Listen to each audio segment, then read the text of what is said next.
आज की कहानी किंजा नामी लड़की की है जिसका ताल्लुक एक गरीब खानदान से था। एक ऐसे गुर्बत और अफलास से घिरे खानदान से जहां अगर दो वक्त का खाना भी मैसर आ जाता तो वो खुशी से फूले नहीं समाते थे। किंजा जवान हुई तो इसकी माँ को इसकी शादी की फिक्र सताने लगी। बाप का साया तो सर पर था नहीं, एक ही जवान बेटी थी जिसे वो अपने घर का करना चाहती थी।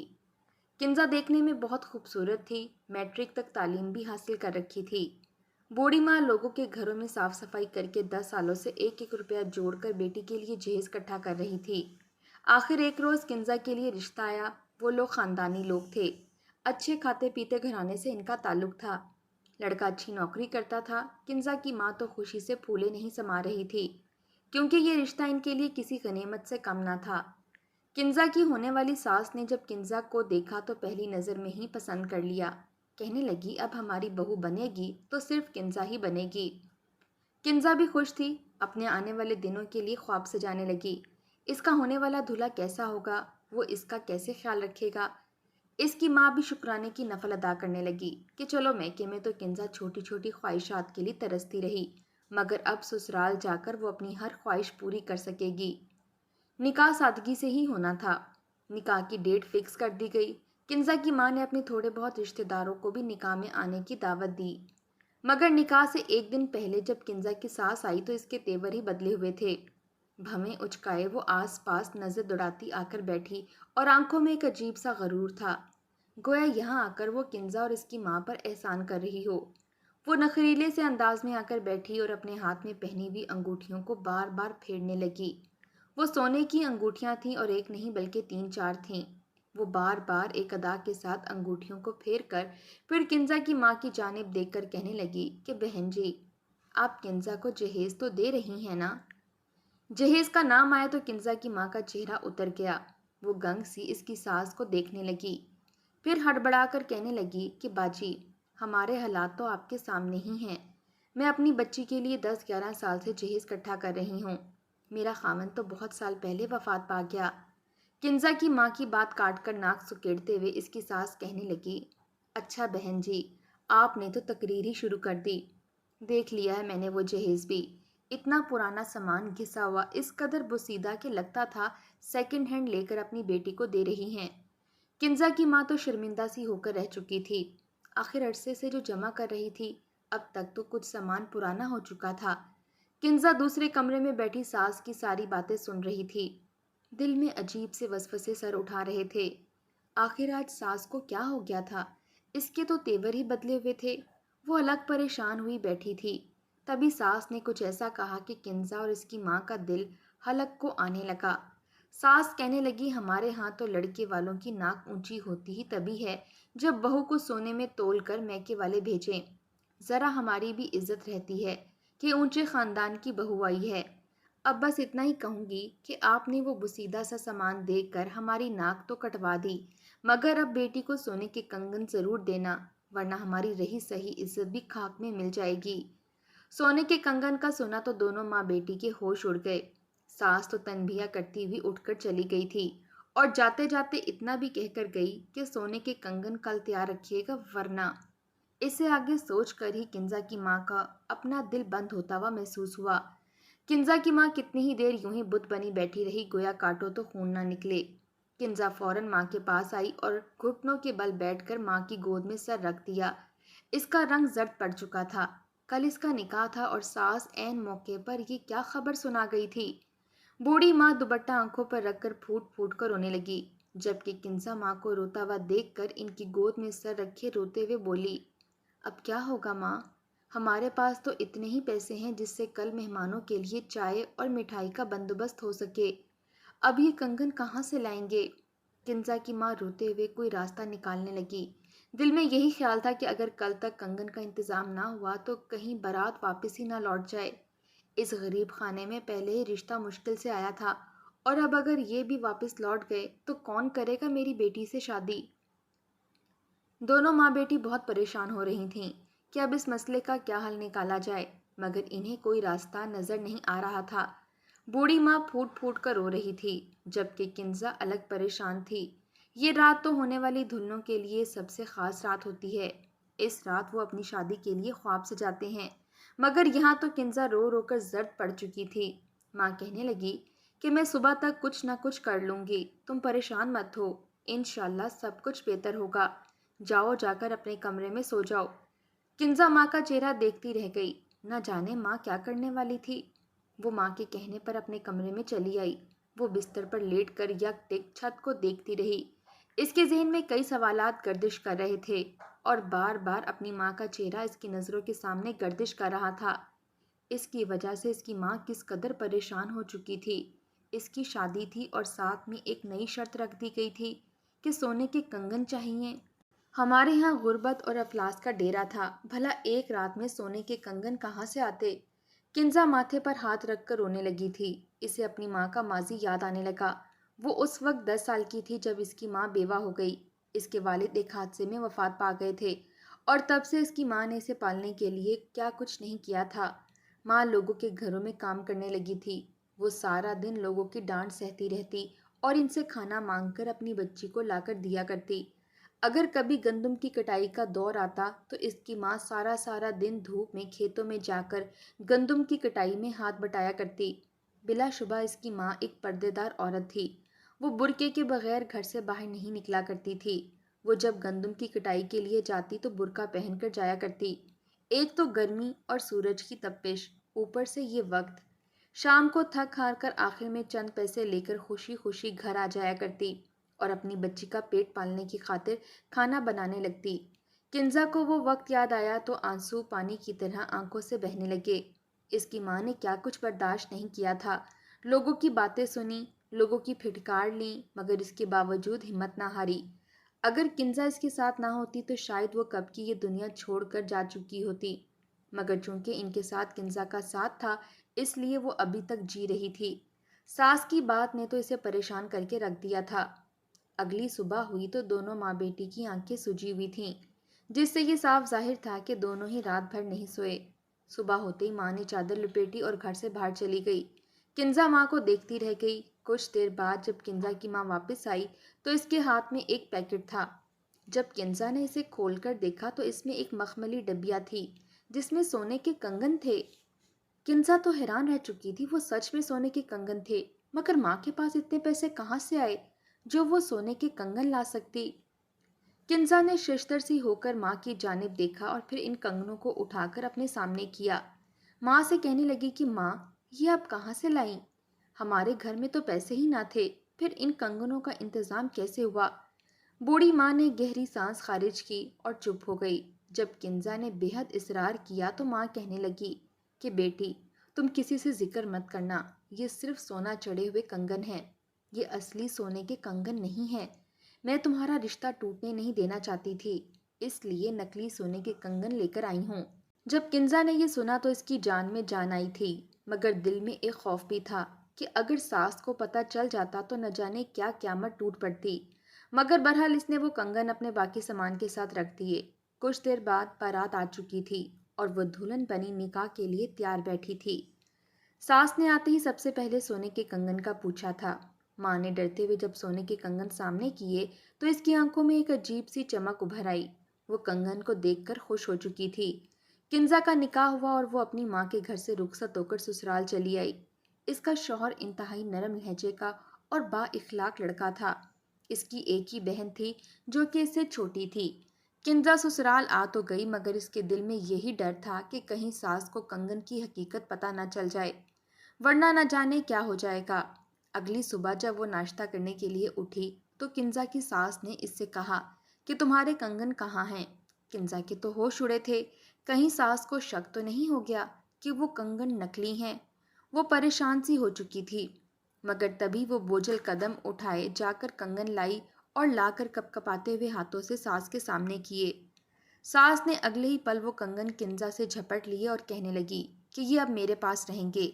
ये कंगन मैं अपने पास संभाल कर रखूंगी। किंजा के चेहरे का रंग उड़ा था। आखिर वो और क्या कह सकती थी। इसने हाँ में सर हिला दिया। इसे तो ये डर था कि कहीं इसकी सास पहचान ना जाए कि ये कंगन नकली हैं। किंजा ने ससुराल जाते ही पूरे घर की जिम्मेदारी संभाल ली। घर के कामकाज देखने लगी। सास तो किंजा को जिम्मेदारी सौंप कर निहाल हो चुकी थी। सारा दिन अपने कमरे में बैठी रहती और अपनी बेटी को भी किसी काम को हाथ लगाने नहीं देती। सारी जिम्मेदारी किंजा के सर पर आ चुकी थी। इन्हीं दिनों किंजा की नंद का भी रिश्ता तय हो गया और चंद रोज बाद इसकी शादी तय पा गई। घर की सारी जिम्मेदारी किंजा पर मजीद बढ़ गई थी। वो सारा दिन नौकरानियों की तरह काम करती रहती। जब शौहर घर आता तो इसकी ये हालत देखकर कहता कि तुम क्यों इस कदर काम करती हो? क्या अम्मी और साजिदा तुम्हारी मदद नहीं करती? किंजा खामोश हो जाती। अगर वो यहाँ पर इसकी माँ और बहन की शिकायत करती तो इसका घर खराब हो सकता था और वो इस तरह के किसी भी मसले में नहीं पड़ना चाहती थी। इसे पता था अगर वो आज शिकायत लगाएगी तो कल इसका घर खराब हो सकता है। सास के रवैये से तो वो पहले ही वाकिफ थी। इन्हीं दिनों जब इसकी नंद के जहेज का सामान लाया गया तो वो ये देखकर हैरान रह गई कि सास ने इसके कंगन नंद के जहेज में रख दिए थे। किंजा के तो होश उड़ चुके थे। इसका रंग जट पड़ चुका था। इसने जो अपने कंगन साजिदा के जहेज में देखे तो सास से कहने लगी कि आंटी, ये तो मेरे कंगन हैं। साजिदा के जहेज में कैसे? सास मुंह सा बनाकर कहने लगी कि मैं जानती हूँ कि ये तुम्हारे कंगन हैं, मगर अब ये मेरी बेटी साजिदा के हैं। खबरदार जो किसी के सामने अपना मुंह खोला, वरना तुम्हारे लिए अच्छा नहीं होगा। और वैसे भी दर हकीकत मैंने तुमसे ये कंगन मंगवाए ही इसीलिए थे ताकि मैं अपनी बच्ची को पहनाकर रुखसत कर सकूं। किंजा तो शशतर सी खड़ी थी। किंजा को मसला तो तब होता अगर ये इसके असली कंगन होते। डर तो ये था कि ये कंगन असली नहीं नकली थे। अगर कहीं सच खुल जाता तो क्या होता? किंजा के तो हाथ पांव फूल चुके थे।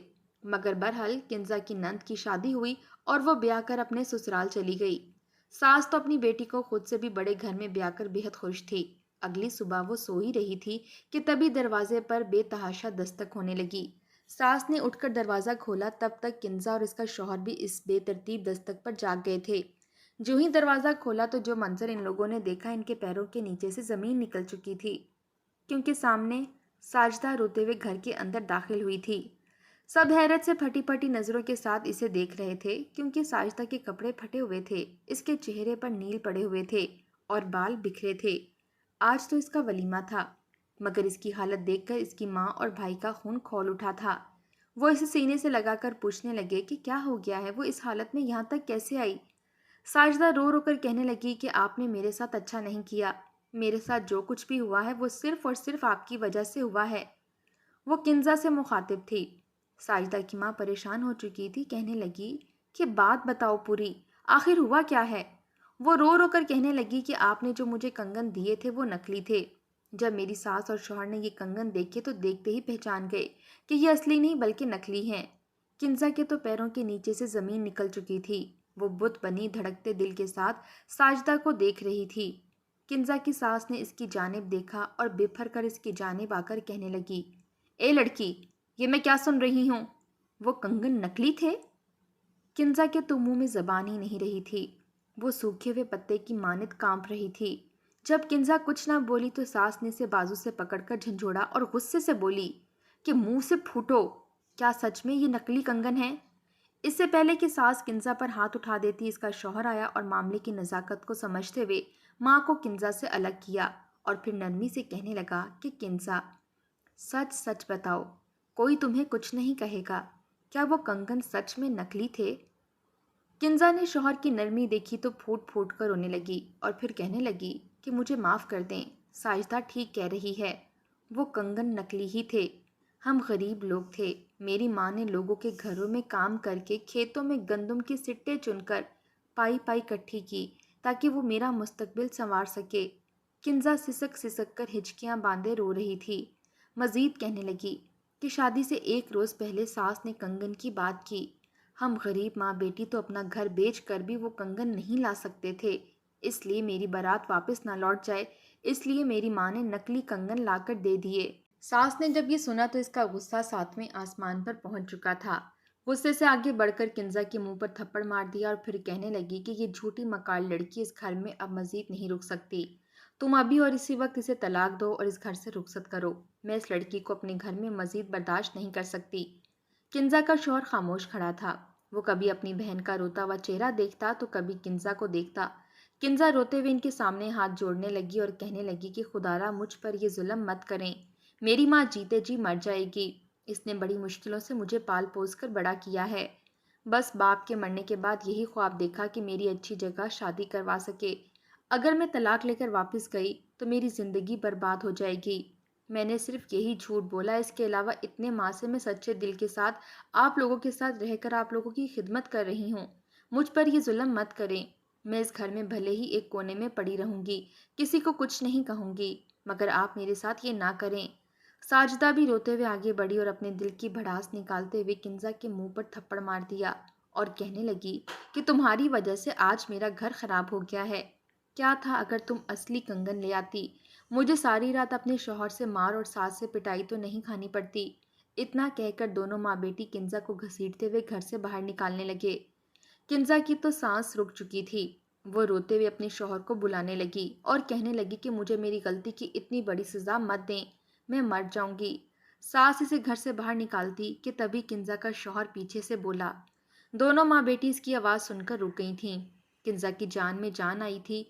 इसका शौहर गुस्से से कहने लगा कि किंजा को कोई भी हाथ नहीं लगाएगा। फिर आगे बढ़कर किंजा को अपने साथ लगा लिया और बोला, क्या गलत किया है किंजा ने? गलत तो आपने किया है इसके साथ। आपको ज़रा भी शर्म नहीं आई ये जानते बूझते हुए कि किंजा एक गरीब तबके से ताल्लुक़ रखती है। फिर भी आपने इससे कंगन की डिमांड की और जब वही कंगन लेकर आपने अपनी बेटी को दिया तो आज इसके साथ ये हिसाब हो गया। इसी को तो मकाफाते अमल कहते हैं। अम्मी, यहीं से तो आपको इबरत हासिल करनी चाहिए। आप जानती भी हैं आपके मुंह से एक दिन पहले ये डिमांड सुनकर क्या गुजरी होगी इन पर। अगर कोई साजिदा की शादी से एक रोज़ पहले आपसे कंगन की डिमांड करता तो क्या आप पूरी कर पाती? मेरी जेब तो बिल्कुल भी इजाज़त ना देती कि मैं रातों रात कंगन का इंतज़ाम कर पाता।